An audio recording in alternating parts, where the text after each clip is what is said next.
Com um sistema tributário complexo, desafiador, de uma carga tributária alta e com atualizações extremamente constantes, nada mais é desafiador do que uma possibilidade de reduções de impostos para empresas.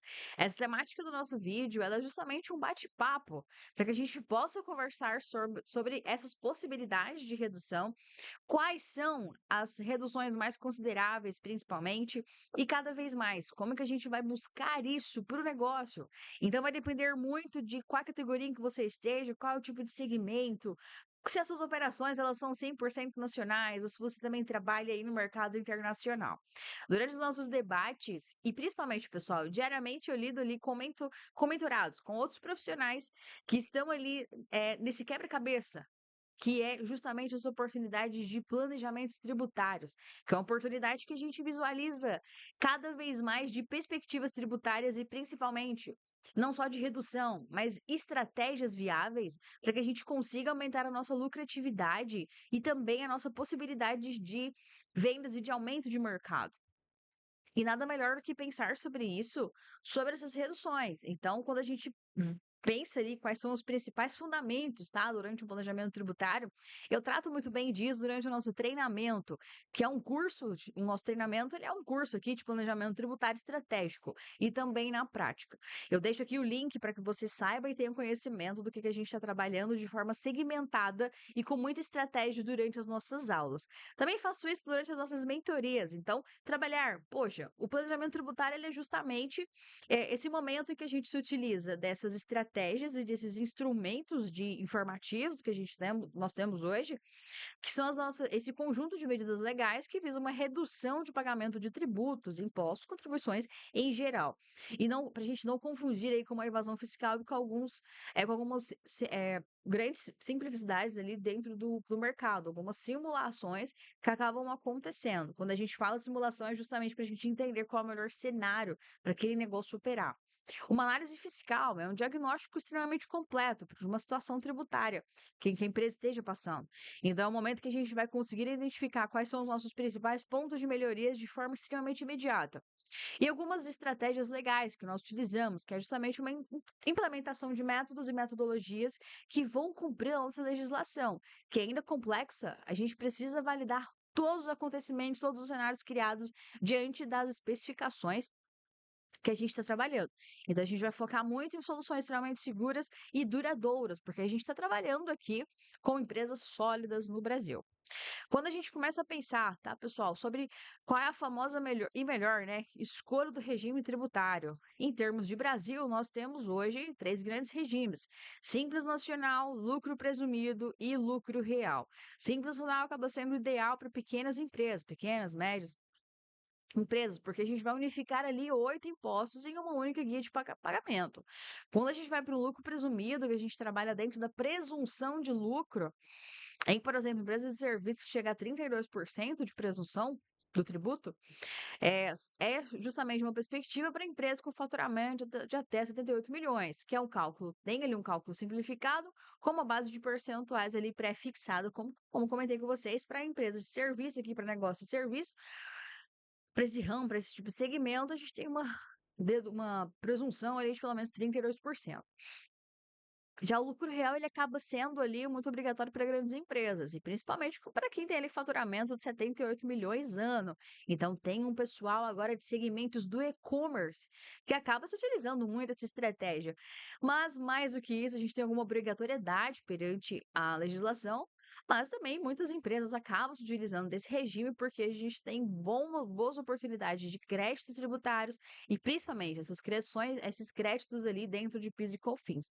E acabamos tendo ali uma apuração com base de cálculo ali no lucro contábil, ou seja, com aquele ajuste entre as nossas adições e exclusões. Então, muitíssima atenção sobre essas possibilidades dentro das exclusões, porque a gente também tem boas oportunidades. E para empresas também que estão ali com prejuízos dentro desse meu lucro, chegando ali, entendendo esse lucro da base contábil, acaba sendo uma vantagem e muito boa de se utilizar dessa ferramenta do regime tributário.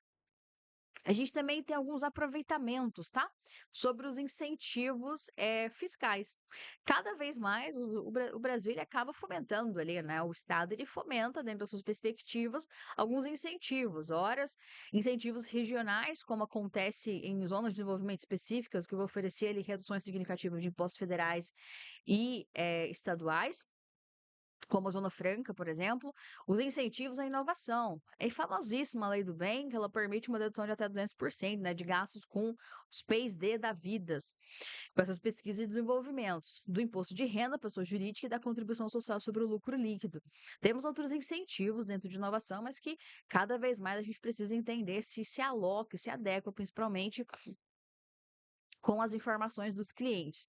Depois a gente também vai entender esses incentivos ambientais, tá? Projetos sustentáveis eles podem gerar créditos fiscais e reduções em tributos específicos. Isso vai depender muito do movimento e muito da localização em que nos adequamos.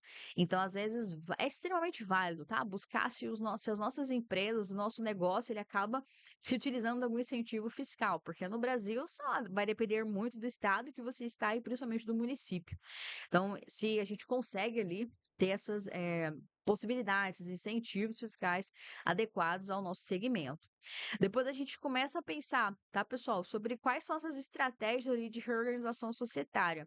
Quando a gente fala de uma holding familiar, por exemplo, a gente tem que pensar que acaba sendo uma estrutura que vai centralizar ali todos os investimentos e patrimônio, porque a gente vai também ter uma possibilidade de redução extremamente significativa do imposto sobre a herança.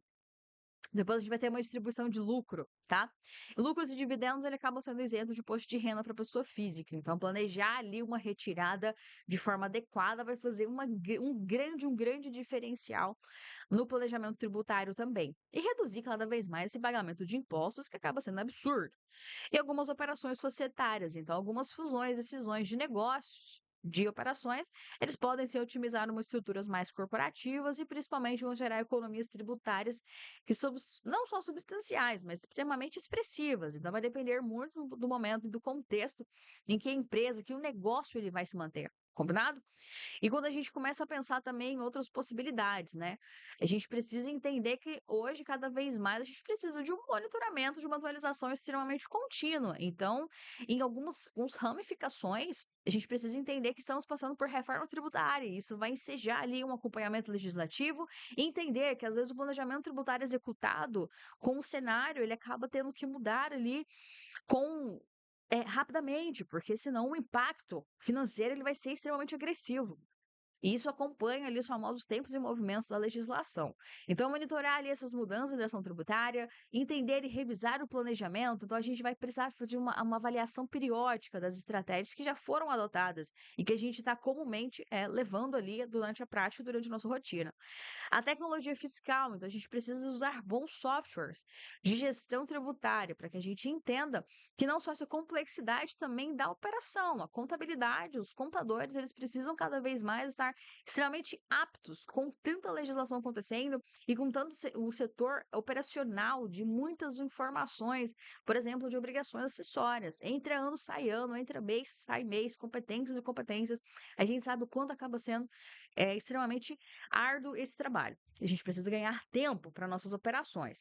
E, claro, adaptar principalmente sobre as reformas, né? Então, a gente vai ter que realizar muitos ajustes e criações de cenários por conta das novas regras tributárias. E, para isso, o planejamento tributário ele se torna extremamente eficaz e uma estratégia muito, muito, muito importante para os negócios. E também para você, pessoa física, que tem aí um profissional liberal que atua aí durante as suas ações, sua rotina, a depender de qualquer segmento. É extremamente válido. Se fosse você, não deixaria muito para depois.